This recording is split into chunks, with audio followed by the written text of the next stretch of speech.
Hello and welcome. It is All for United. We are back, and it's one of those days, I'm afraid, where the result did not go our way. And as a result, we're all sat here. Beanie's only just stopped crying. Dan is really struggling as well. It's not been a good evening as it's all. I'm finding it a bit difficult because I'm 2-1 up in terms of results that I wanted today, but this was the one, as the song goes. And there we are. So it's a bit of a nightmare, but let's say hello and see how they're really doing. Beanie, how are you now you've dried your eyes, mate? Yeah, I'm good. It is what you expect. I think at United at the moment, it's no game or easy games are there for United at the minute. But we move on, as they say. We crack on to the next one, and I'm sure we'll get into it. It's all good. I'm sure we will get into it. Yeah, that is unfortunately the whole purpose of the show. But there we are. And just over that side, we have got Dan, who's got 2 shows on the bounce. You feeling all right, Dan? Can't hear you, mate. Damn it. I'm saying, yeah. And I was on time for a change as well. Oh, do you know what? I was absolutely fine. And then I've seen 2 videos on Twitter in the last 10 seconds, and I'm even more upset. So it's just not good. Not a good idea to watch videos that are not all for United. They can be detrimental to your health. But anyway, here we are, and it is time, I'm afraid, to delve into the joys. Now,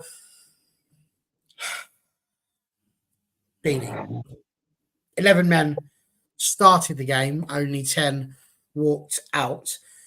But what did you make of it? I mean, on the face of it, kind of the lineup I suppose you all expected.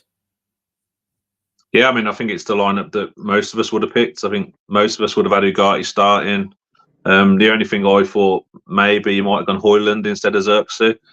But yeah, I think the starting 11 was pretty much what we expected. Yeah, I mean, started the game fairly poorly, didn't we? Letting that early goal, and then I think it was downhill from there. Just very soft, aren't we, United at the minute? I think we get cut through quite easily. I don't know if that is the first goal goes in, the heads drop a little bit. Yeah, but it was a long way back after that first goal, I thought. I mean, it absolutely was. Dan, I'm going to word it slightly differently to you because we've hit a point, have we not, where we can't keep picking Xerxes as the point of our attack. It's not working.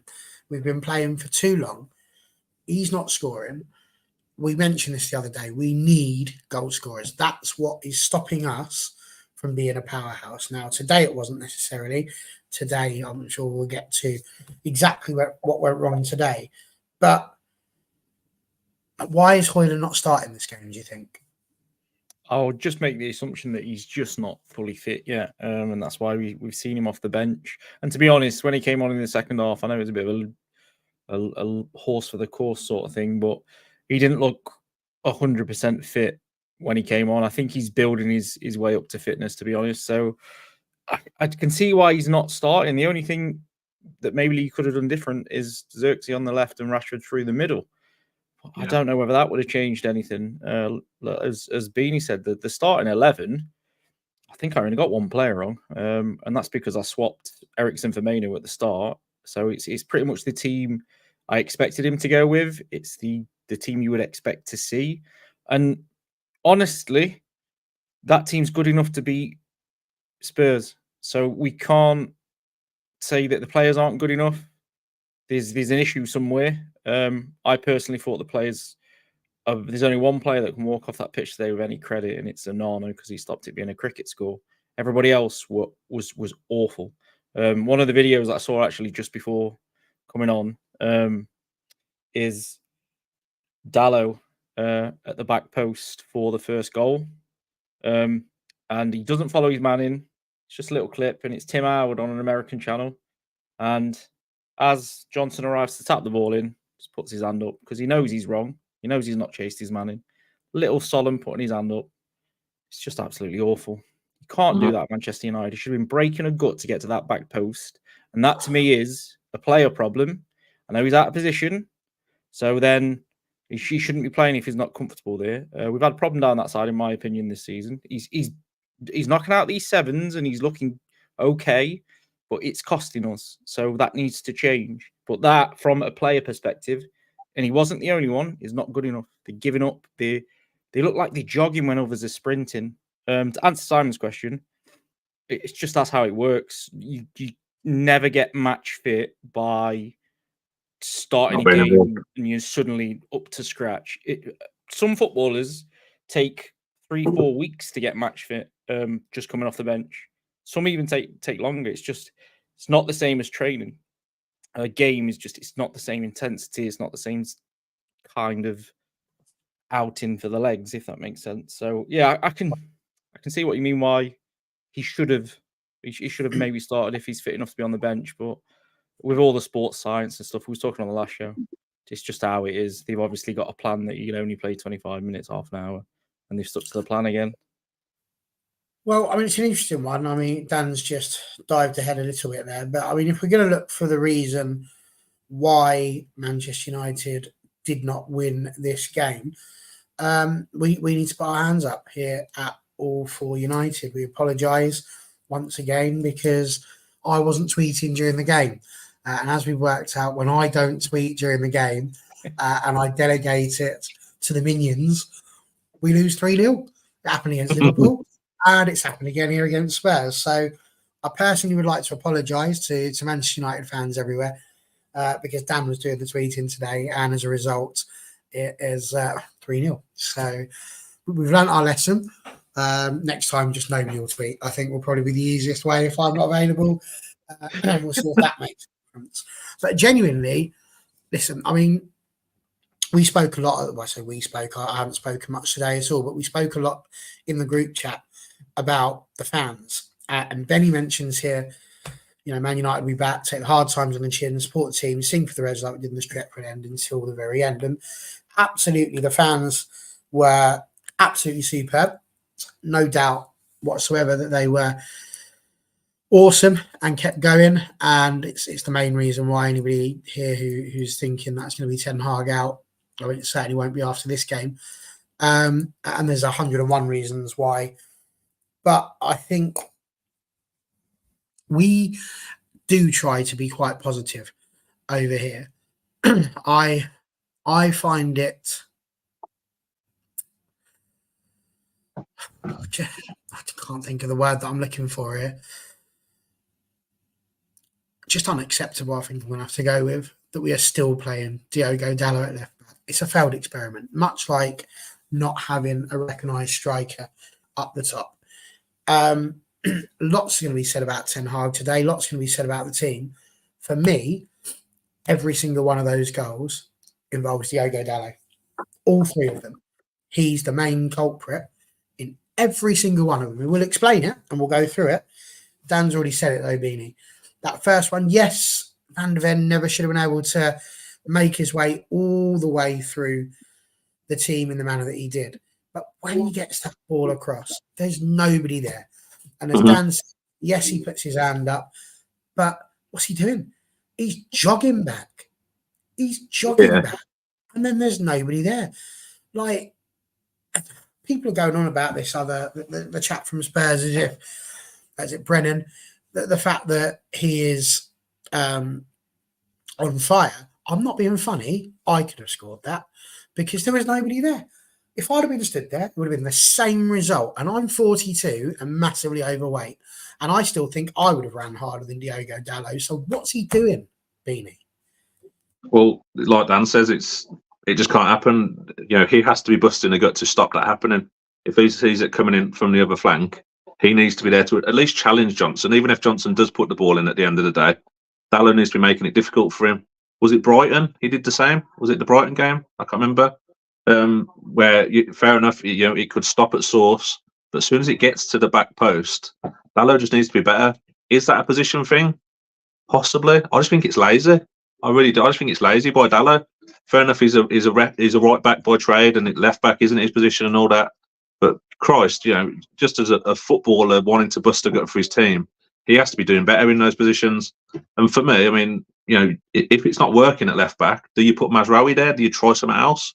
As it's clearly costing us goals, it's costing us matches, I think, at the minute, because we are struggling to score goals, and the heads drop very quickly when we concede goals. So for me, it's a position that needs to be plugged pretty quick, I think. It's one of those, they attack down our left, and you're worried that they're just going to get past Dalot quite easily because he'll be wrong-footed. And if they attack down the other side, you're just worried if he's going to be there or not. Simon saying positivity is therapeutic. It certainly is. It's interesting. Swinburne saying left back was our problem last season. We didn't want to address it. You can kind of see why not. We've got 2 left backs just sitting there. But where is Luke Shaw? He's gone again. And Tyrell Malacia, I mean, genuinely, proof of life still required. It's every week. It doesn't seem to be any closer to actually playing. But Dan, Box talks about Rashford and Garnacho, and that is what sets the wheels in motion for that first goal. I couldn't understand that one either. Like, the ball from Rashford to Garnacho wasn't awesome, but Garnacho just didn't seem to have any oomph about him either. He didn't seem to be going. He was going one way. Rashford passed it that way, and he's changed direction, not even looking where the ball is. Just that miscommunication. And I think that goal probably summed up Manchester United's day in general. Poor communication, not really working together as a team, and effectively really, really easy for the opposition. Yeah, it comes back to what we said on the last show. Rashford gives the ball to go, and Garnacho thinks it's a bit short, so Rashford's got to go and get it himself. They get confused. No one gets to the ball, but you've still got four players that are then ran past before it even gets to the edge of the box. What are they doing? Why are they not busting a gut to get to the ball? Like, I can totally understand Dalot. I'm blaming just Dalot, and it's not just Dalot. There's Fernandez who is jogging alongside him. There's De Ligt can close the angle instead of racing him. There's lots of ways we could have stopped the goal before that. You have to help your mate out. No one did. But Dalot in particular, I get it. If he's sprinting all the way back and he just can't get there, and they score and he's this far away from the ball and he just couldn't get there in time. You know what? My players are trying. To just watch the man tap the ball in and then go, sorry. I'd have had him by the collar. If I was on the pitch, I'd have had him by saying, what are you doing? If this is how you're going to play, then you don't play for Manchester United. And I'm really trying my best not to just blame Dalot, because Martinez has been suspect this season as well as Dalot on that left side. And it's because Dallow's not a left back. So it's causing problems for them both. But it goes back to, I'll give Stu a shout out on this one. It goes back to Fernandez that went to Benfica. Don't get it. I don't get it as a club decision, a Ten Hag decision, player decision. I don't get it, because he'd be starting games for us this season. So why didn't we just give him some game time last season? He wanted to start 6 games before the end of the season. That was it. Benny's spot on. Amas, but it's a problem at the club that we look into 16, 17-year-olds to fill the gap at left back. We've made a mistake somewhere for that to be happening, even though Amas is good enough. But it's again a collective for me. They're just not working well enough as a team. So we saw it in the last goal that we conceded in the Europa League. Ugarte helped everybody out, and then they made another mistake. And it's the same again. You can't just let a defender run all the way up the pitch.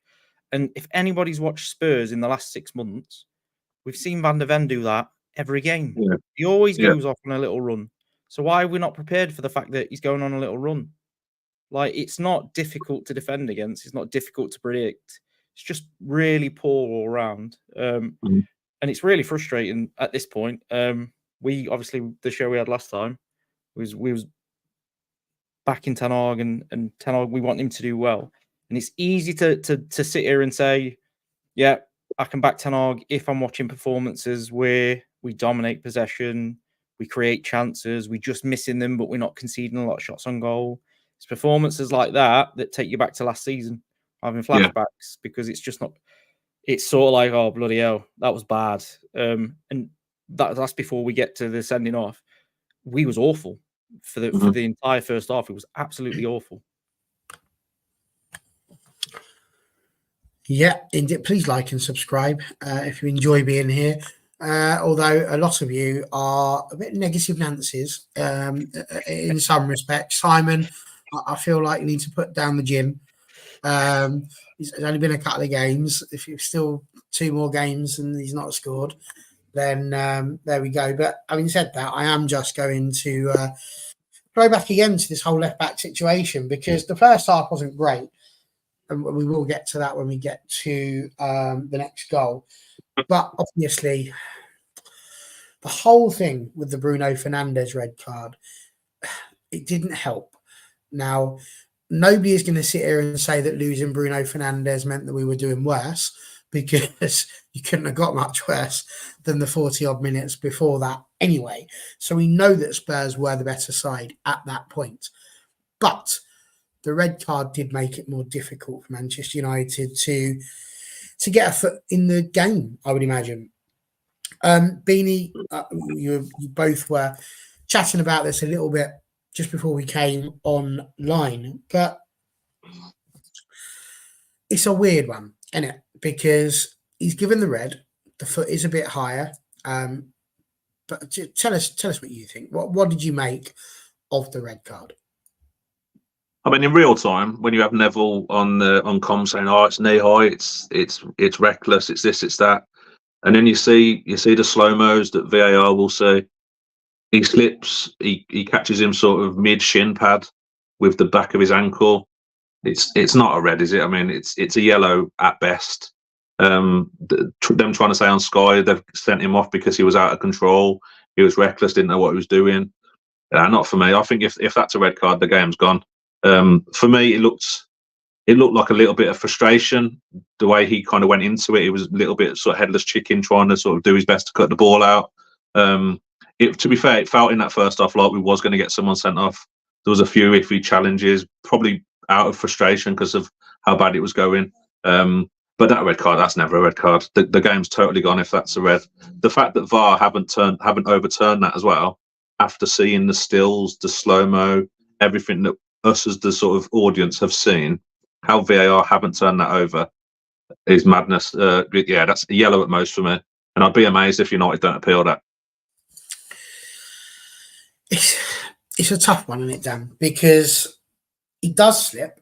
That's absolutely obvious. You see that. He's got a hint of the John Terry's about him on that one. And as he goes, he puts his foot out. He's obviously still trying to make the tackle, even though he's gone down. Now, it was interesting on the... to be fair, Benny, I reckon you're far better looking than Brad Pitt. Sky Sports, Kelly Cates was obviously talking about, is that where it comes from? The fact that he was out of control because he was slipping, not because he was in his mind going, I'm going to go for this, a bit like the Martinez thing in the last game. He's gone for it, even though he knows he's no longer in control of what he does. There's that side of it. What do you reckon? Is that even remotely a possible argument for why the red has been given? No, it can't be. That means you would never be allowed to slip on a football pitch. So if you're running and you slip... Not that he slipped, it's that as he slips, he still puts the foot out. But you know exactly what he was doing. If he just slips and he falls over and hits the guy, but the fact that he slips and as he slips, he sort of cantonars his foot out. But he knew what he was doing. Exactly. So he was in full control of what he was doing, because what he was doing was trying to bring Maddison down to stop him countering. And that's exactly what he did. And he didn't do it with studs out. He didn't do it with force. He literally tripped him with the back of his foot. And if you watch his interview afterwards, he says, I thought he was going to get away, so I tripped him with the back of my foot. If this is a red card in football, we've got a massive, massive problem with football. That needs to be appealed by Man United, because it's never a red card. Like, there is one view, and I said this backstage, there's one view that makes it look bad. And it's from the back, and it looks like he full shins him with his foot. But as soon as you see the back view, the contact is back of Bruno's foot, leg. So he's no way near dangerous, reckless, anything. And then I'm glad that Box has put that, because this is what I was saying backstage. We saw what Martinez did last week or the other week.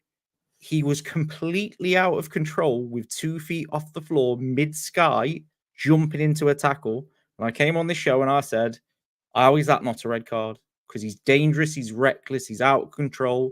If the lad follows through, he breaks his leg pretty much because of the way he went into the tackle. So how can you not give a red for that, but then you give Bruno a red for what is basically, we see, a counter-attacking foul? And it's not like there was one against, like the older people remember this. There was one against West Ham a few years ago, Wayne Rooney, and he volleys the guy in the leg as he's running away, and he kicks him that hard. You go, there was needless amount of force in that tackle, and he gets sent off. I can remember thinking, why did he kick him so hard? He didn't need to kick him hard. He just needed to trip him up, and that is literally all Fernandez has done. He's gone. I've slipped here. I need to stop him, and he's tripped him. It looks bad, and honestly, I'm not just saying this. You can check the All for United Twitter feed. I didn't see it properly when I was watching. I didn't see it properly, and I instantly went, "That looks harsh. I don't think it's a red." And then when I saw the replay, I was like, "Yeah, it's pretty much what you thought," which was he's just got his leg in front of his leg and tripped him up.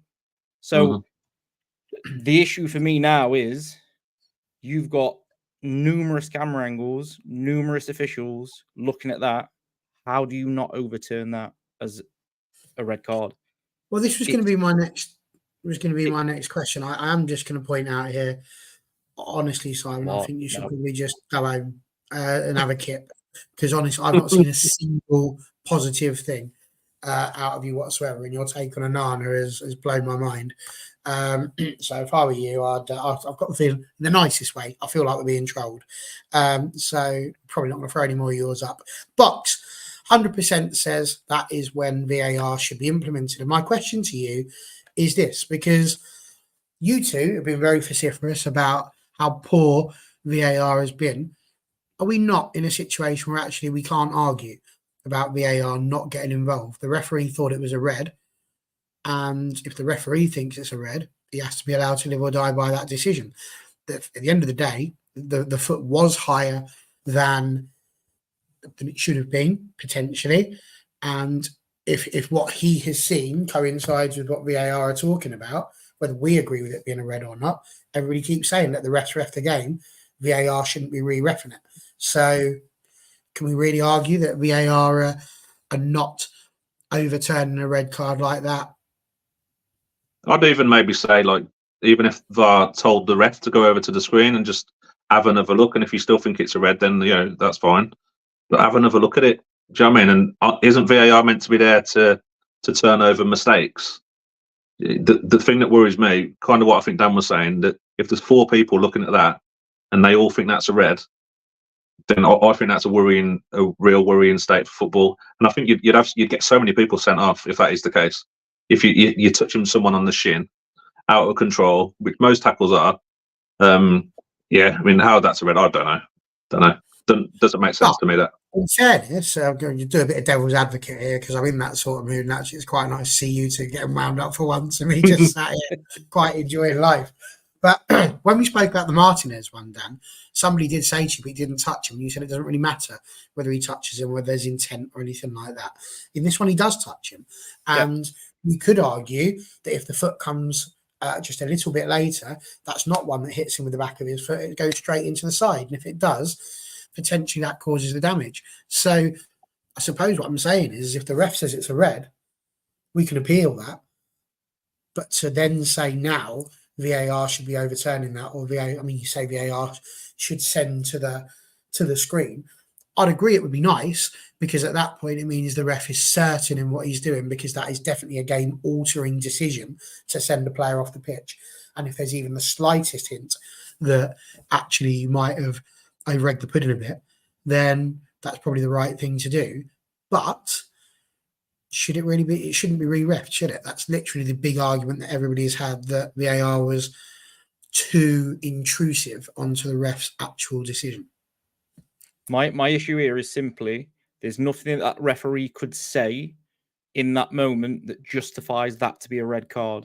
So the referee would have to say he was out of control, reckless, and basically too forceful in the challenge. And every single camera angle shows that he's none of those things.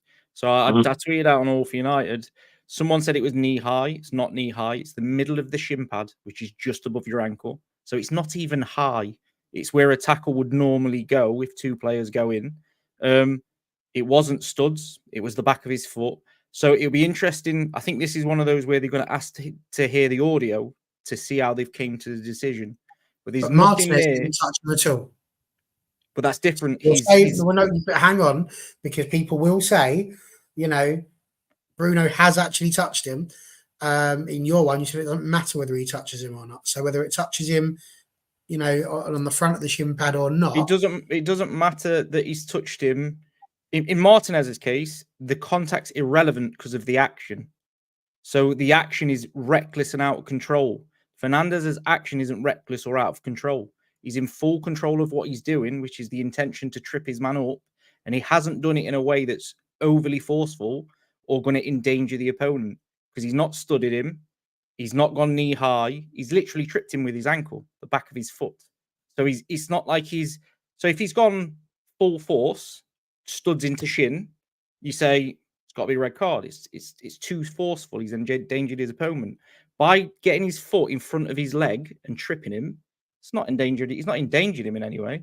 Madison's up straight afterwards because there's nothing wrong with him because he's been kicked on the shin pad, which is why you wear shin pads for tackles that are low that might ride up the ankle onto the shin pad. That's why you wear them. So this is what I'm saying. There's nothing that the referee can say that would justify the red card. It'd be interesting to see what he says, but you can't say it's forceful. You can't say he's endangered the player. And I think this is when my biggest issue with it. He wasn't out of control. He's done exactly what he wanted to do, which was trip Madison up as he's running away. He's not gone to shin him, or stud him, because he would have gone in with a lot more force than he'd got him.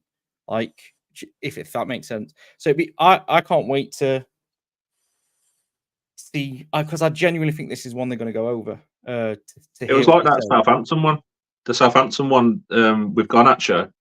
He tries to stop him go forward, doesn't he? In the same way that Bruno tries to stop Maddison today.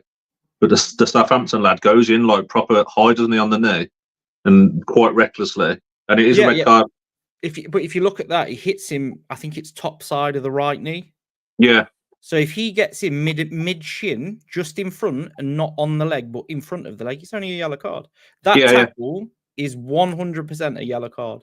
In every day apart from today, you get booked for that. I think the issue becomes the inconsistency of it. Martinez can run and double foot at somebody, and that's deemed not reckless. Fernandez tripped one up with the back of his foot, and that's deemed reckless. So there's no consistency in it, and that's the issue. Everybody just wants consistency. I did just want to throw up this before we lose it. I 100% agree with the statement. That red card at the point made no difference to the performance, and I genuinely don't think it would have changed the result with how he was playing. The only thing I would say about it is when it's 11 versus 11, it's a little bit of a better position to be in terms of making changes. But for me, it just wasn't a red card. I'll be really interested to see if we appeal that because it is that bad of a decision. I genuinely think they've gone off the wrong camera angle. I think they've gone off the front one where it looks like he studded him, and they've not checked it properly. They've just gone past it too quickly. It's interesting. In some ways, I hope we do appeal because if we do, we'll find out a bit more about that. If not, we're all going to have to wait for old Mike, what's his name, on Monday to have had a conversation with the guys at Sky Sports and explain why he agrees or disagrees with the card. Right, so a couple of things to point out from the chat. We all need to be in bed before 11 o'clock is the answer to that question, Daz. And I said that before we even came on. So that's the main reason this evening. Maybe next time. I've got a busy day tomorrow, so it can't be having that. But then you did mention this. Why are we talking about the red card? Wouldn't it change the result? I mean, as we said, we don't know that. Again, it might well have done. Second half, we were only 1-0 down at half time. Ten Hag has got the opportunity with 11 players there to maybe try and change things. When it's 10, I mean, he's already defensive when we go 1-0 up. So you can only imagine that he was asking them to sit back and counter with the 10. Not that it made a difference in the grand scheme of things. Simon saying, despite this red, would you, and this is much better, Simon, by the way, thank you. Would you still have Bruno in the squad for the Villa game or bench him? Well, I mean, if he's a red, he won't be available for the Villa game anyway. But I think with him, you're mad if you're not playing Bruno Fernandes. He kind of has to play. I know that people don't like to agree with it, but he is literally our best player. So as a result of that, if you don't play him and we don't have a striker, then I think you're all mad and you'll get exactly what you deserve, to be honest with you. Speaking about getting what you deserve, we haven't spoken about Diogo Dalot for a bit, so let's go back to that. Honestly, boys, I'm not happy. I'm really not. I'm not going to go straight into it, but my God, if I see him again at left back, I think I'm going to be doing what Dan was doing and start smashing my head into a breakfast bar, because he's fought again, I think, for the second one. Now, it's interesting because some people might say, well, he wasn't even there. Exactly. He wasn't even there. He's all the way up down the other chuffing end of the pitch. And when you look at the wide angle vision of it, he's still bloody jogging back. So you can see him there. They're flying ahead of us. And he's not thinking, oh, sugar, I must get back and help my team. He's just like, don't worry, Ugarte's where I'm supposed to be. And then they score. Diogo Dalot, Beanie, is being pushed too high up the pitch if he cannot get back. Like, it's not rocket science. If he goes up, Rashford's got to drop in. If Dalot's too high, Rashford as the left midfielder has got to drop back to help cover. It's not up to Ugarte to have to come over there. You know, he should absolutely be around and help him, but it's not his job to drop into left back. That's where Rashford should go. But between the two of them, somebody has got to chase back Garnacho. If it's him who's supposed to be there, whoever it is supposed to run back. Yeah. Why are we insisting on taking a player who's not a left back and not just make him play in a tricky position, but still push him forward in a position where we know he's not coming back? Yeah, I mean, like you say, you've got Rashford in front of him who doesn't have a huge amount of desire to come back anyway.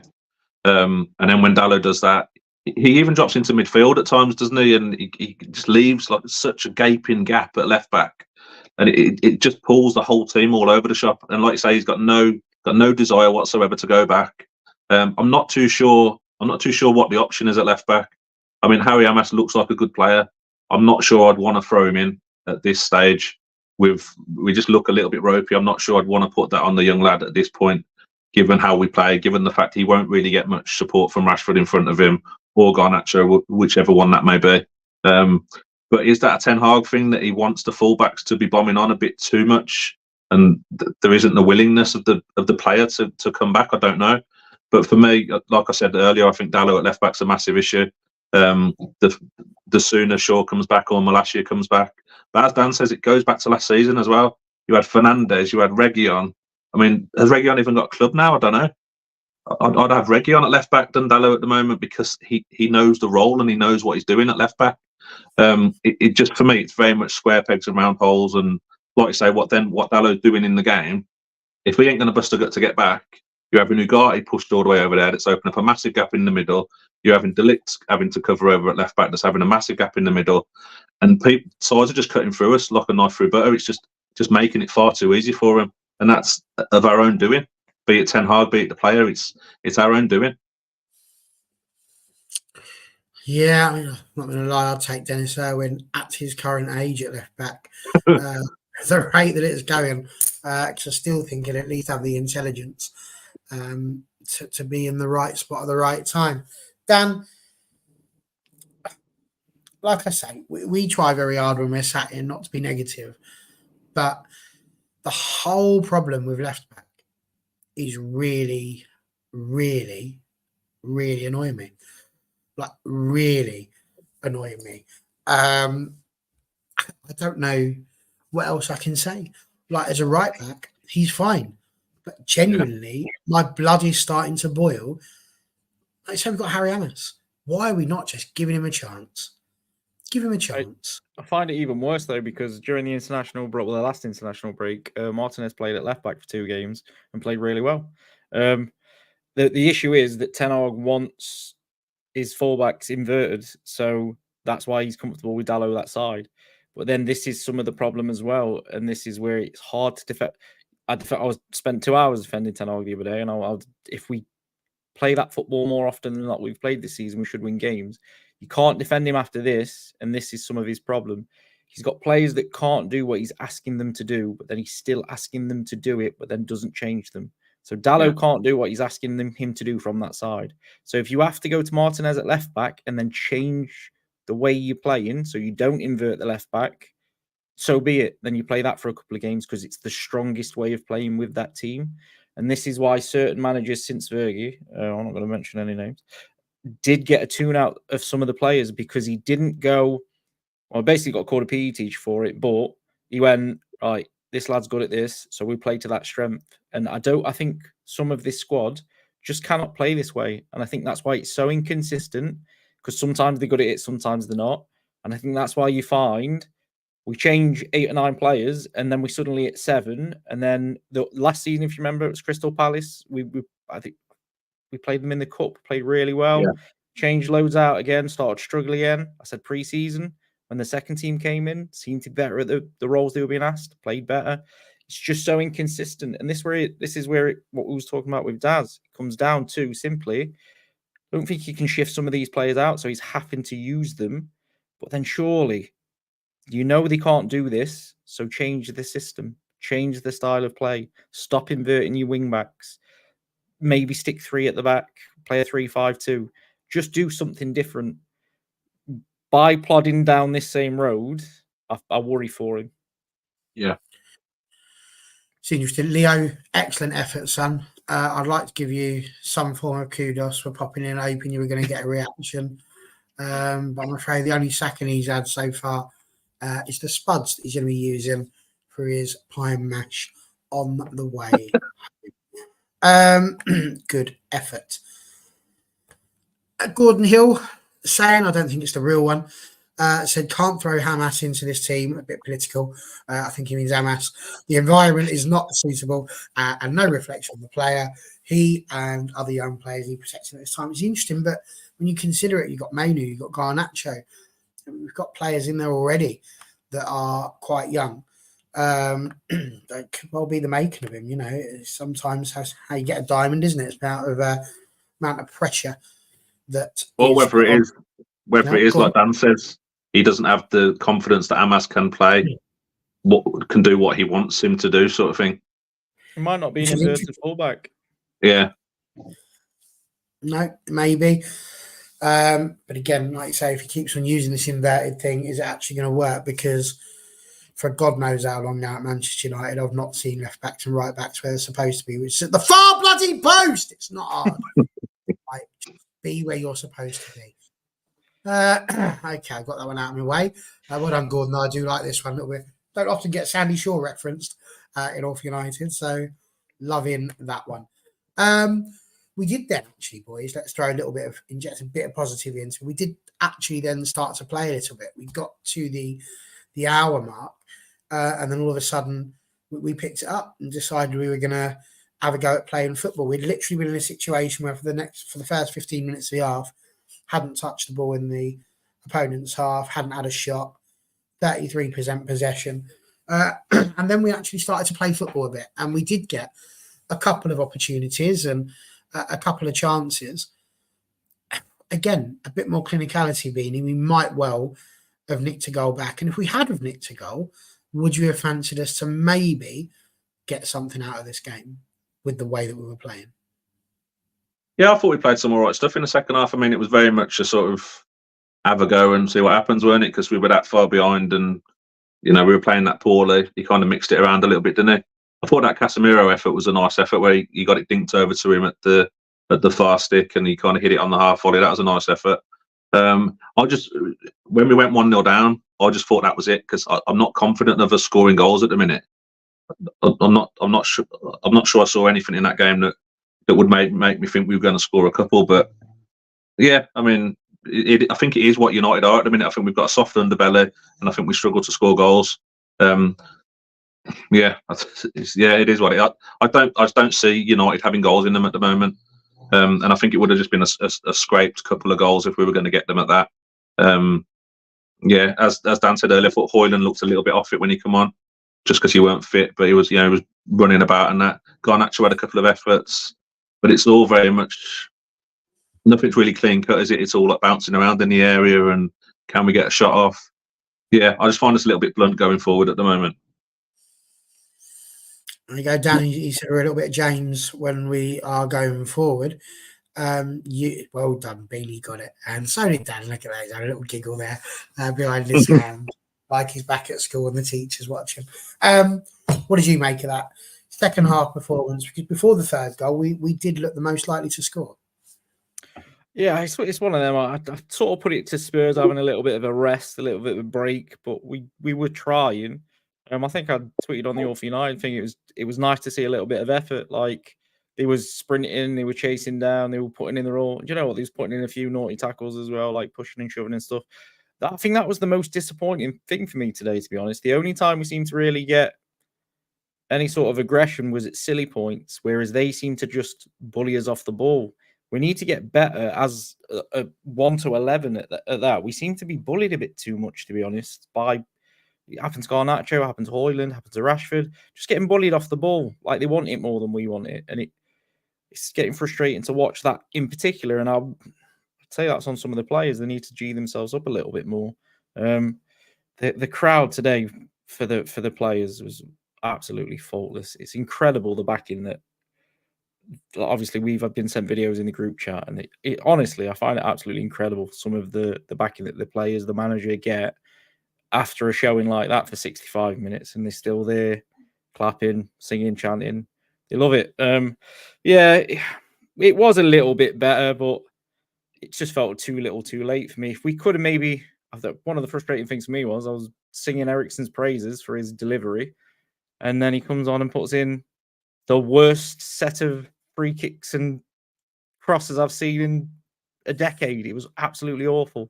And then, honestly, when he hit that corner and it didn't get past the first man, that's when I went, yeah, we're not even getting one now. Like, it's just not it's not our day. It's one of them. And I thought exactly that when I saw those free kicks and corner kicks as well. And I thought of you, and I thought, well, that says it all, really, doesn't it? Talking rubbish. So there we are. But we did concede a third goal, and there are no prizes for guessing who I blame for the third goal, and he is indeed Mr. 3-0 double D, Diogo Dalot. Now, I'm not picking on him because I want to pick on him. I'm picking on him because genuinely it's annoying me now. It is, because every time I look at it, if this was Harry Maguire, that's all we'd be hearing about today. Harry Maguire's cost us 3 goals. This isn't Harry Maguire. Harry Maguire's nowhere near it. And you could argue that our better results have come with Harry Maguire playing, but that's an argument for another day. In this one, the ball comes in. Diogo Dalot again is stood by himself. Now, annoyingly, when the ball comes in, the 2 defenders are doing the right thing. Dillett and Martinez have a player, and they are following that player. But what is incredibly frustrating is that Solanke, as he comes in, he starts near the far post, but above the 6-yard box, and he comes in, he sort of dances between the two of them and around. And Diogo Dalot's just stood there. Now, this could come down to zonal marking, in which case you might have to blame Ten Hag for it, because he's telling them where to be. But equally, as Stu Willie would say, when you're on the pitch, it's down to you. And if you can see a player who is unmarked ghosting through, you've got to follow him, surely. Surely, Dalot at that point has got to follow him, run in the middle, do something to try and defend. Not just watch the ball go, see it go in, and then go, oh dear. As if maybe Martinez or Dillett should have done something about it. So, yeah, bit annoyed about that one. Beanie, am I being a bit harsh on Dalot? Won that one? No, I don't think so. I mean, someone put in the comments earlier what happened to the Dalot that would bust a gut and like be high-fiving each other and like chest pumping everyone and be really up for it. I'm not sure we're seeing that this season, are we? Like you say, Solanke just gets round him very easily. Why isn't he busting a gut to get in there? It was the same with the Brighton game. Possibly the winning Brighton goal, maybe, when it gets dinked to the back post. I think it was Dallo and Martinez on that occasion, and there was like 4 Brighton players just stood there, just like, which one wants this? Is it a tactical thing that Ten Hag needs to sort out? I don't know. But yeah, there's definitely a change in Dallo this season, and I don't buy that it's just he's on the left, because as I say, last season he was getting pumped up for like a throw-in and stuff, weren't he? He was like proper like animated and like property, weren't he? But now it just seems really lackluster. I don't know if something's a bit iffy there for me. I don't know if it is just that he's at left back. He seems like he's not busting that gut to get in there now. Dan, same question to you, mate. I genuinely thought 3 of the back 4 was absolutely shocking. De Ligt had a terrible game. If Maguire would have played like De Ligt today, and I said this about Martinez, it'd be all over the internet. He was awful. Mazraoui is finally had a bad game, so I can let him off in terms of that, because he's been brilliant since he came in. And Dallo was just... feel sorry for him, because if you look, he does knock up decent numbers for us. He's just not comfortable. And it really does. It demoralizes you as a footballer when you're playing out of position. But my issue with it is, if you don't fancy it there and you don't feel like you can keep up or whatever, then you need to have a word with Gaffer and say, do you know what? I much prefer it on the right. Like, I'm not saying I don't want to play for the team, but it's costing the team. If I don't play right back, I'm a right back. Like, I'll run through the wall if I need to and play out of position if I need to. But maybe try, like you said earlier, Andy, Mazraoui on the left, Dallo on the right, see if that's any better. Maybe Mazraoui's positional sense as a defender's better, so we won't keep getting caught out. Pardon me. I thought, honestly, 3 of the back 4 was awful today. De Ligt, that's the worst I've seen De Ligt play in a United shirt. He was well off it. But I felt sorry for him, because we was overrun again, because the gaps were appearing in midfield. We just reverted back to last season today, to be honest, for the first 40 minutes. It really was like watching a game last season. And it was just like, honestly, I was sat thinking, where's this come from? Because we've not played all that this season at all. And it's like, there's no part, I can't find any positives here in this. Like, what's going off? And this is when I get frustrated. But it's frustrating that happened really against Liverpool and now against Spurs. So it seems that whenever we play teams in the top 10 again under Ten Hag, it's a problem. Mm-hmm. Yeah, absolutely. NT, I completely agree. I love the fact that Gordon's calling Darren Dad as well. It's because his dad stays controversial. And I have to be honest with that one. What has happened with this, Daz? Did you just mistype the Z? Or was your initial dad stay controversial? Very interesting. But he's put, we're still seeing progress. Look at days like today, look at what wrong. You see nothing really has changed. So just still in town. I think we've reached our impasse where we're going to disagree. However, even if we agree on this one, he made 3 errors today, so he's definitely getting pelters, I'm afraid, from me. Let's see what else we've got here. Spurs would have still been all over us regardless. Having home advantage still doesn't matter, and that, I think, is the bit that's frustrating, is the fact we're at home. Yeah. And we were just absolutely battered. Yeah, I starred that one because I read earlier that we've only won 6 in 20 at Old Trafford, and in the 20 before we'd not lost 1. So it's gone from being quite a little bit of a fortress to it's like, and that I find it frustrating, like I say, because obviously we've had Benny in the chat, we've had Mr. Wall in the group chat. You see the backing the players and the manager are getting. They can't say, oh, it's tough to play at Old Trafford because we don't get the backing, the fans are on our back, because that's not happening. They're getting backing galore. The fans are always singing, like they're clapping them off at the end still. So I don't know where the pressure's then coming for them to not put in the performances. So it's just, that's frustrating. Yeah. Well, I mean, that Brennan chap had to come off of social media, didn't he? And then look what happened when he blocked out the noise, because let's be honest, there's quite a bit of it. You spoke about De Ligt, Dan, and this is the first game, as we said. It's come completely out of the blue, because we've looked like a side that were playing quite well and that were starting to see a plan and a way forward and all those sorts of things. Didn't happen today. Today, I think we just had the 11 shots, only 2 on target, 24 against us. That's the first time this season. And like you said, just like last season, shooting against us at will, effectively. But I think the moment where I really put my head in my hands was right towards the end, where we had an opportunity. I think, I can't remember who it was, had come around the defence and he crossed the ball. And it was De Ligt slid in and put it wide. And I didn't know it was De Ligt to begin with until I watched the replay. And then I saw it was De Ligt. And I'm like, hang on a minute. Why is he the one up front? This is... I've argued this now, and there's nothing, going by my own rules, there's nothing we can do about this till January. So it doesn't matter how upset I am about the situation. But we're not going to score much this season, are we? Like, we're really not. And we're going to score even less unless we put a recognised striker in that position. We've got to do it, haven't we?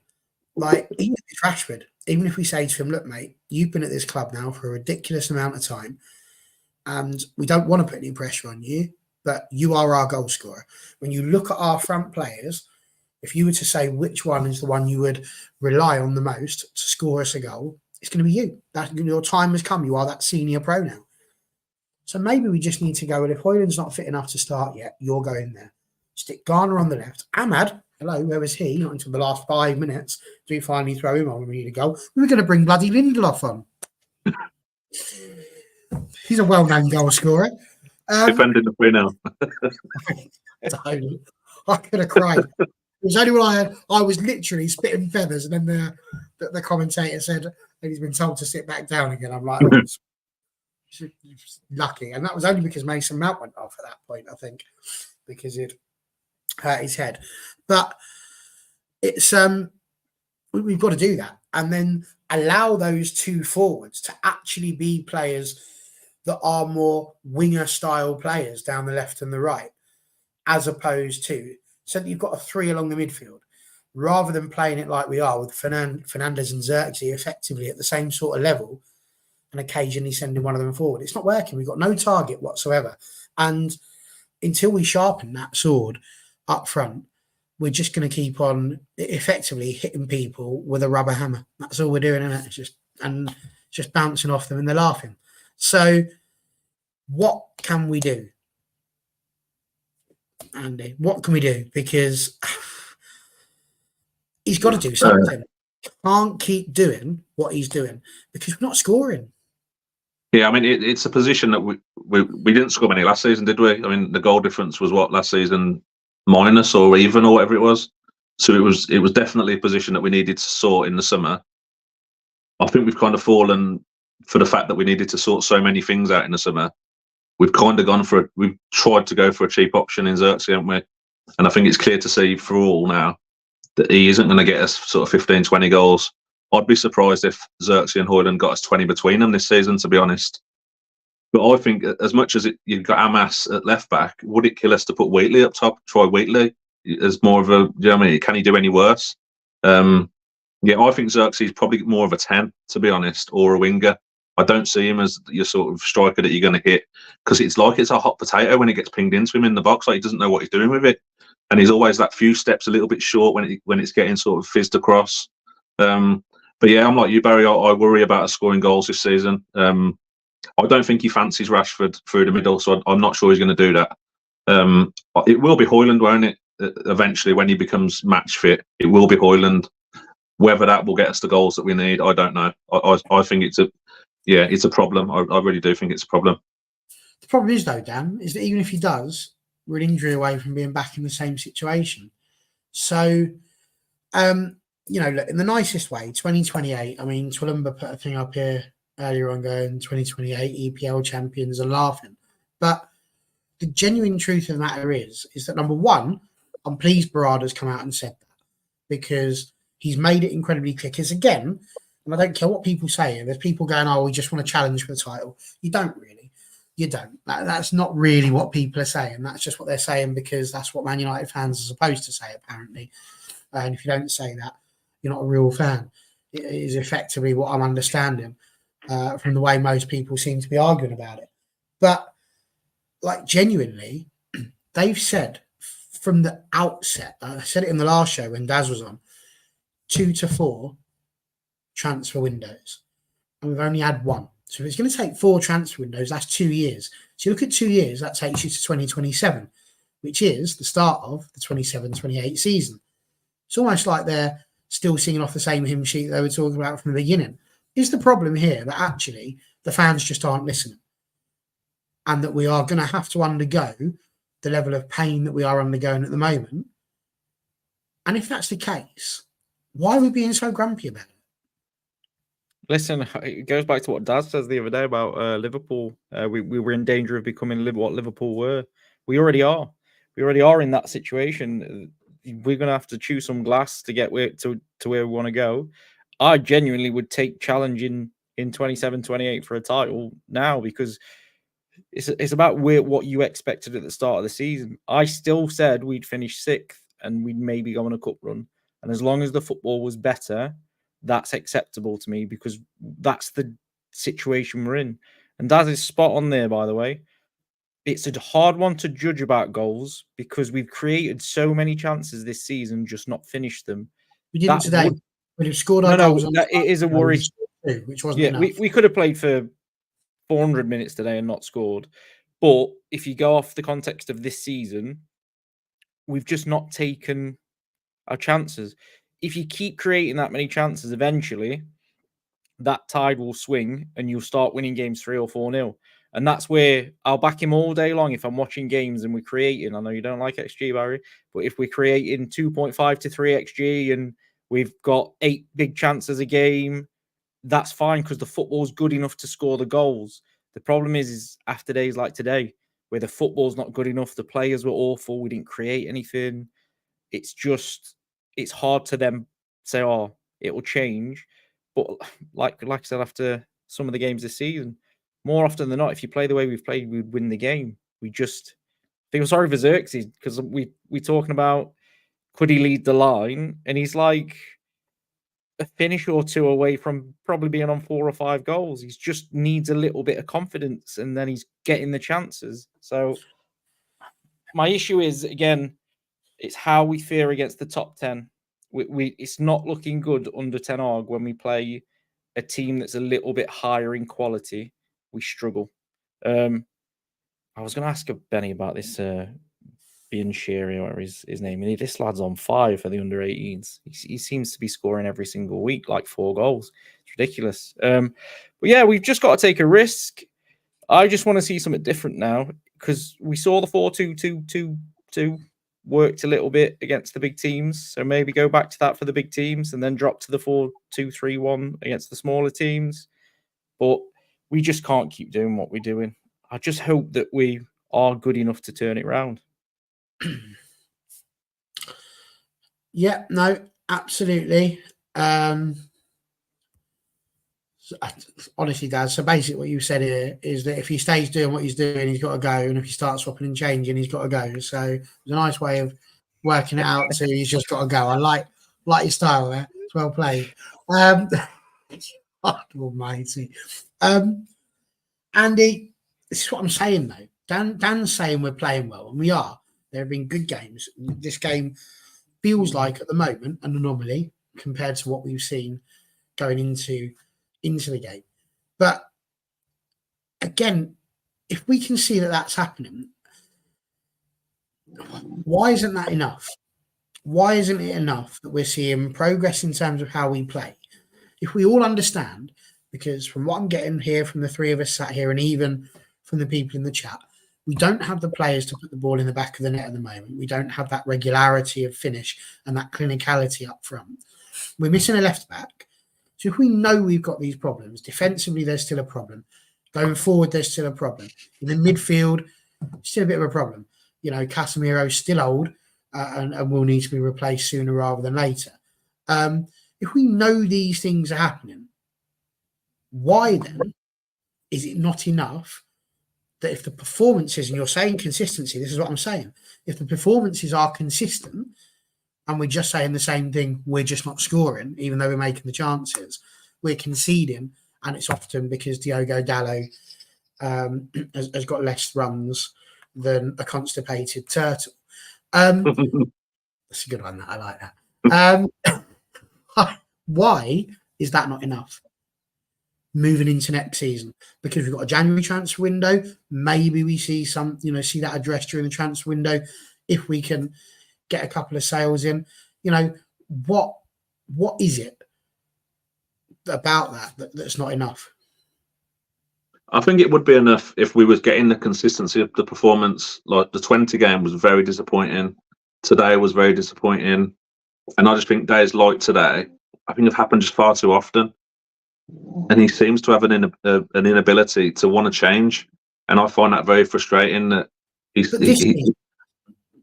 but this season, we just agreed here that this season, and again, I know that Dan doesn't like it when I say this, but it was a brand new start. We're not looking backwards. So if this is where we were at the start of the season, this is the first performance we can point to and go, that really was absolutely awful. And it was. Mm. It's been consistent up till now. I just think, like Dan says, it has echoes of last season. It's the same problems that were there last season. And be it a change of formation, be it just something to try and change that we're struggling to score goals, or just to mix it up to show the fans there's a plan B. So I don't think we've seen a plan B. I mean, I'm not sure many fans even know what he's trying to do, let alone the plan B. He started off the season against Fulham playing the false nine, and it looked okay. We were for what it was doing its job. And then we go back to having Xerxes up top, and it's not working. It's just that inability to change for me. Another devil's advocate ploy out there then, because Dan's just going to get his name up again, I think.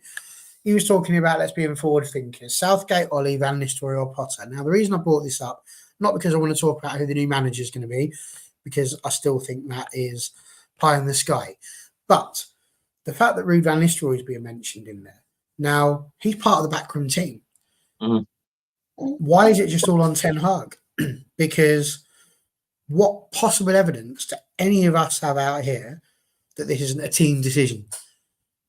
He could very well be listening to people like Van Nistelrooy, the rest of the people in the backroom staff. And if that is the case, why is it still that people are just having a go at Ten Hag?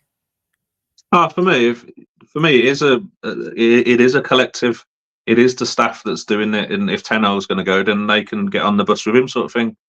But there's just too many similarities to me. As much as we can say this is a new season, we're 6 games in and we've lost 3 games already. And that's just not good enough. I think we've scored like 3 goals. We scored like 1 goal at Old Trafford or something. It's just, as I was saying in the messages we have, for me, there's a standards thing, and I think his league record over the last year, 18 months, just hasn't been good enough. And I think it just gets to a point where it's very hard to defend him. I think, as much as I'd love him to succeed, I hate this thing of constantly changing managers, because the next manager we get in, if it's Southgate or Potter, we'll end up at exactly the same spot in a couple of years. So I'd love nothing more for him than for him to sort it out. But I think it just gets very difficult when you're seeing the same things, like teams coming to Old Trafford and just ripping us to bits. I don't know if it's just me. I really don't know if it's just me. But genuinely, the fact that we're sitting there and saying that we could get a new manager in and we'll be in exactly the same position 2 to 3 years' time, then why are we doing it?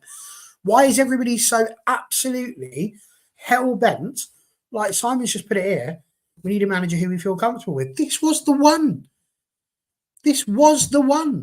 When Ralph I've not felt comfortable with him for quite a while. That everybody said we wanted. He was universally agreed with. I do not recall, correct me if I'm wrong, Dan, but I don't recall seeing much on X about how this was a poor appointment for the club. No, most people was happy with it. I've got to be honest with you. I wasn't overly happy with him when he came. Captain Hindsight's him. No, you can search my tweets. I was sort of on the but I was still upset that Ollie had gone. So I didn't want anybody else anyway. Daz has put something up here that's piqued my interest, which is great teams are born from consistency, from sticking with what works and then tweaking it. So you tell Arsenal fans 3 seasons ago that when they was in the middle of a 12-game losing streak, that it was going to work 2 seasons later and there was going to be title challenges, they'd have laughed in your face. But this is part of the issue for me. So I can absolutely live with finishing 6th this season, winning a trophy, or getting to the final. That's absolutely fine by me. That's where my expectation is in my head. I can cope with that. What I'm struggling to understand is, yes, we've played well in games this season, but as soon as we've hit a team in the top 10 or that should be in the top 10, we've either lost or we've played really poorly. So that's Liverpool lost comfortably, Spurs lost comfortably, and then Brighton was unlucky. We probably shouldn't have lost. We was unlucky. We probably could have won it. But then he's got to come up with something different going into these games against the top 10. You can't just keep letting that slide all season and going, oh, yeah, well, our record against the top 10 is poor, but we finished 6th. You've got to... So when we play Villa, he's got literally a week where we're going to be playing another team that's finishing in the top 10. Bearing in mind the record's not fantastic. I don't then want to see a 4-2-3-1 with Xerxes up top, Garnacho on the right, Rashford on the left, with Agate in midfield. Do you know what I mean? With no changes. It's got to come up with something different because that's not working against these top 10 teams. So you've got to show as a manager, you've got the nous to, right, I'll drop to a 3-5-2 here. We'll do something different. Like, because it's not worked against the top 10 in the past. The champions in the FA Cup final. Yep. So, like, people are just talking about him as if he's just this reason. But this is the issue. It's not a cup, is it? So he's a very good cup manager, to be fair. He's getting to final say, and he was before. But the league isn't a cup. So he might win 1 in 10 in the league against the top 10. That's not going to finish you in the top 4. It's going to finish you 8th. So you can't get away with that one-off performance against the top 10 over a season. You've got to have good performances against the top 10 6 out of 10 times to be able to finish 4th or 5th. I was talking to my brother about it the other day in terms of to win a title now. If you lose 2 games, you're struggling. If you lose 4, which is basically Arsenal and Man City through the season, it's gone. You're not winning the league. And it wasn't like that when Fergie, the league was a bit more competitive, so you could lose 6. Now you can barely lose a game of football and you'll be struggling to get in the top 4. So he's just for me, when we line up against Villa, if it's exactly the same as what we saw today, minus Fernandes, and we get beat 3-0, the questions in my head are then what did he see last week against Spurs that he thought then would work against Villa? Whereas if he lines up 3-5-2, goes completely tits up, at least he tried something different, and I wasn't watching the same stuff. But then the same aspect of, say we go and play like we have this season, and we create the chances, and we miss the chances, and we finish, and it was a decent performance. I'll come on here and I'll defend him because at least I can see what I'm defending. I don't think many people can watch that today and think, yeah, I can see what's happening. It's sort of just, and again, the Fernandes red card's no excuse because before it, I couldn't see what was happening. The gaps were there. It just wasn't a good performance. So it's hard to back him off that performance. Yeah, here I am still giving it a good go. What frustrates me most about tonight was, again, I swear Daz has got some sort of, I mean, I'd love to know your sources, who it is at the club, who you're actually talking to, because in the last show, it was that we definitely, and to be fair, what's his chops? Old Jamie Radnap was saying the same thing. We were actively looking for managers. And were we? Because again, if we were, there'd be here. Like if there was a better choice than Ten Hag, there'd be here, and they're not. And then here we are with this. Because of a style of play at Ajax. How do we know that? This was when the Glazers were in charge. They wouldn't know a style of play. If it came in, smacked them around the head and duffed them up a bit, they wouldn't have a clue because it's not American football. So I think it might be calf on reception, and you shouldn't take that account too seriously. So, but like, honestly, this idea that it cracks me up how people seem to think they know what's going on in the background. But we're going to finish, lads, on this. Barry will be done in a cheeky waistcoat. Number one, I don't have a waistcoat, so it's definitely not going to be happening. But I'll ask you a simple-ish question now. I think it is quite simple, really. So let's say Ten Hag goes, Southgate does come in. Now, people keep sitting and talking about how Manchester United needs to have a manager with credentials. This guy's got it. He's been in world finals, European finals. He's taken a country in deep. But people will say, as they always did about him, he picks his favourites, and it wasn't a very good style of play for England. It was boring to watch. Now, I'm challenging you to say this because it's how I felt with Van Gaal and Mourinho. If we'd have won the title under Mourinho, I don't know that I'd have cheered it because I was so disenfranchised with the football club and what they were doing. It was just completely against anything that I loved about this football club. Now, it's interesting because we did have, I won't say who, but we did have someone who was going to come on this evening, who could have come on this evening, but didn't want to because it's negative. And his exact words were, I just haven't felt close to the club since Ollie left. And managers and styles of play and all of that, it can affect you. It really can in terms of how you feel about the product you're watching. And this is the problem we've got with where men's football is now. Because it's such a business, the fans don't matter. Like, we don't. We are the most replaceable commodity at this football club because for every one of us that buggers off, there's 500,000 almost that are ready to come walking back in. So it's not a problem. We're so replaceable. So they're not going to care about us. And with that in mind, I'm just going to ask you this very simple question. If Gareth Southgate arrived, say he gets in place by the end of the week, he comes in, terrible football, but somehow go on a madness and win the league, is that acceptable? Is that what we want? No. There we go. I don't want Southgate anywhere near it. Not Southgate. It could be anyone. It could be Dan. It could be Daz. No, but in the same way that the person you've quoted said he hasn't felt in touch with United since Ole. That's how it feels with Ten Hag for me. Because we just get humiliated like time after time, and it's not the United way. There's no passion and there's no, not effort. That's stupid, but yeah, it just doesn't set us up in an inspiring way that I don't find. I just don't look at him in a, yeah. I don't have confidence in him on the touchline. So this is where I am.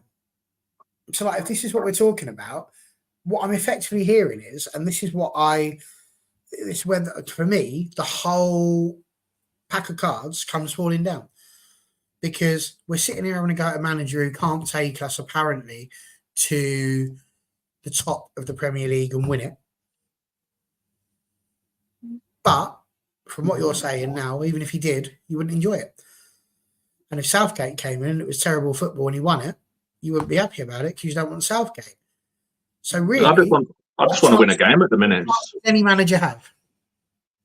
But like Dan's been saying, you could defend Ten Hag if you were seeing something. It's nothing. It's almost like it's just like there's a robot on the side. We know exactly what he's going to do against Villa. We know exactly what he's going to do against Porto. If we know that, it's so predictable to the opposition. You don't get much passion out of him on the touchline. He was saying in the interview after the game, well, if Garnacho scores that effort that hits the post, then we're back in the game. And he was kind of like almost upbeat on the performance, like we were still in the game at half time.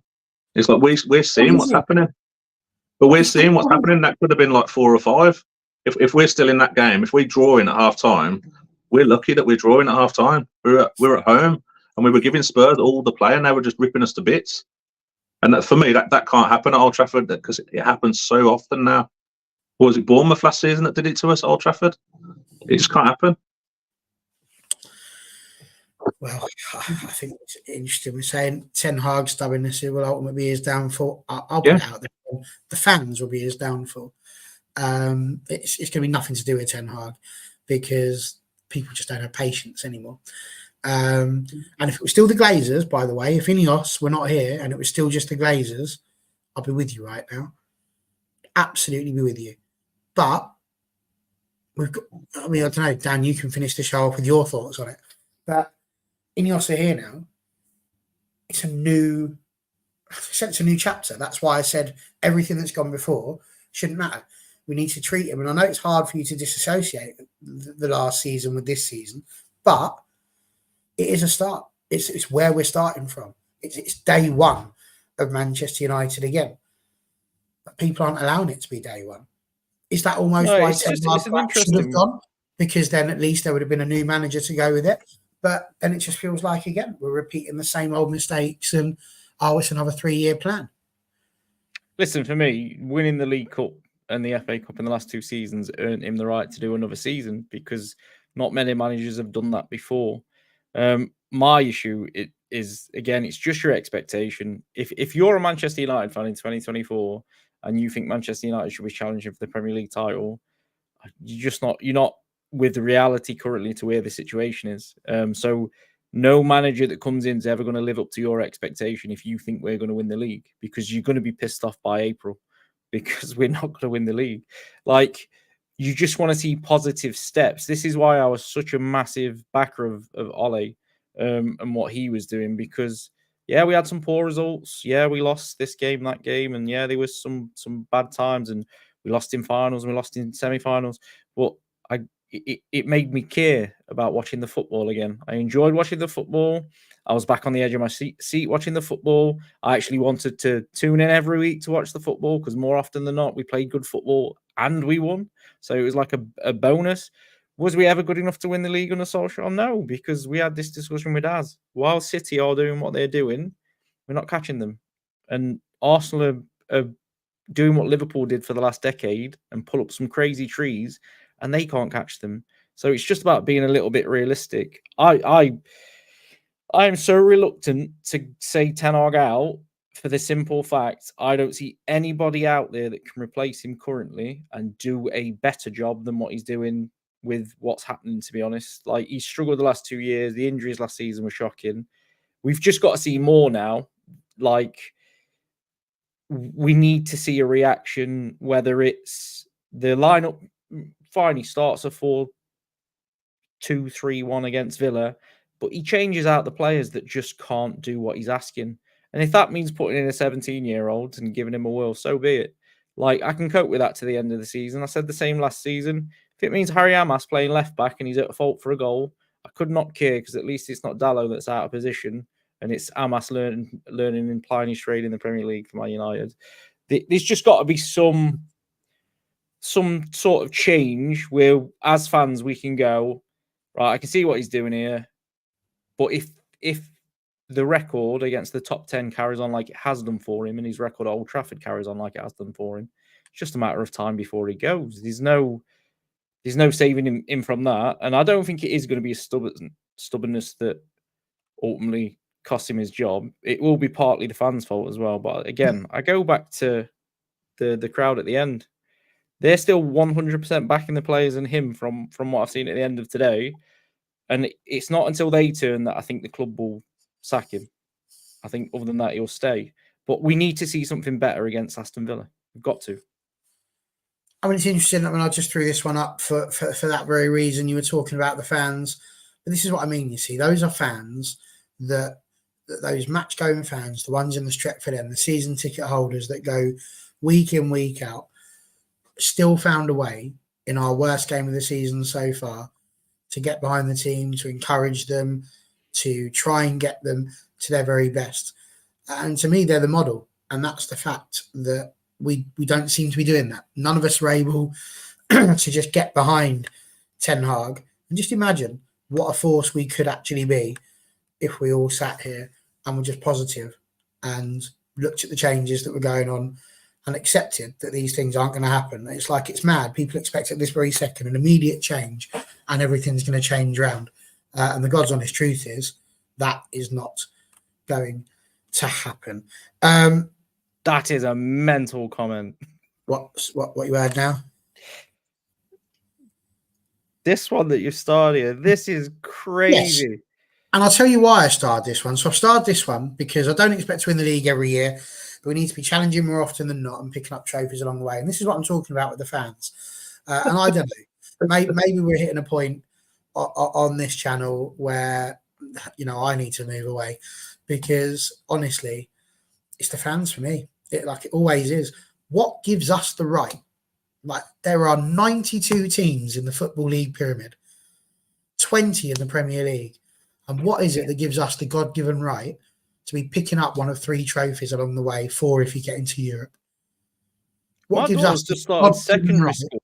that we should be picking up trophies or that we should be challenging more often than the other 19? So my eldest child's just started secondary school and she's never seen Manchester United win a title. We're past the point of we should be winning it or challenging every year. That went 5 years ago. Like, I appreciate the sentiment. Like, obviously, when I grew up, between the ages of 4 and 21, we won everything. So I can see why people are in that mindset, but we're just not there. We're just not there anymore. We've got to accept that there's a rebuild, and you either back a manager to do that rebuild and you back him 3-4 seasons, or you sack him and then you do that every 2 years, and we end up where we are now. Like I say, for me, Solskjaer should never have left. We should have backed him. He didn't leave. Well, he should have stayed. We should have backed him until the very 2 more seasons along, and if it wasn't working, then fair enough. And that's sort of where I'm with Ten Hag now. But I get that we need to see improvement still. We still need to see better. Yeah, but then again, he puts in here. He's not even challenging for Champions League football, but like we said before, he says top 4 isn't gone. Well, like we said before, only Ole Gunnar Solskjaer in the last decade has managed to finish Champions League football season position back to back. So that's one manager in 12 years that's managed to do it. So we've only done it 4 times in a decade, haven't we, or something? It's not the minimum. That's what I'm saying. The minimum isn't Champions League football anymore. We are Liverpool of 15 years ago. We will have Europa League 1 year, Champions League the next year. Then we might even drop to the Conference League because we're chopping and changing managers like Liverpool did. Exactly. We need to stop. I mean, again, Daz, you're in danger of derailing mine. We'll be finished within 90 minutes at this rate.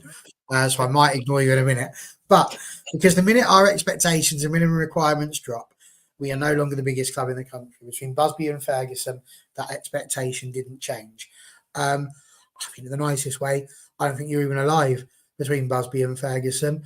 And again, we went 26 years between Busby and Ferguson without winning the league. We're barely past, 11 on this one. So under this scenario, you've got another 15 to go. And I won't last 15 years in charge of all for United. That's for absolutely sure. I'm not convinced I'm going to last another 15 minutes. And what are Arsenal on now, by the way? Sorry? Are Arsenal on 20 years since they won the title? I don't care.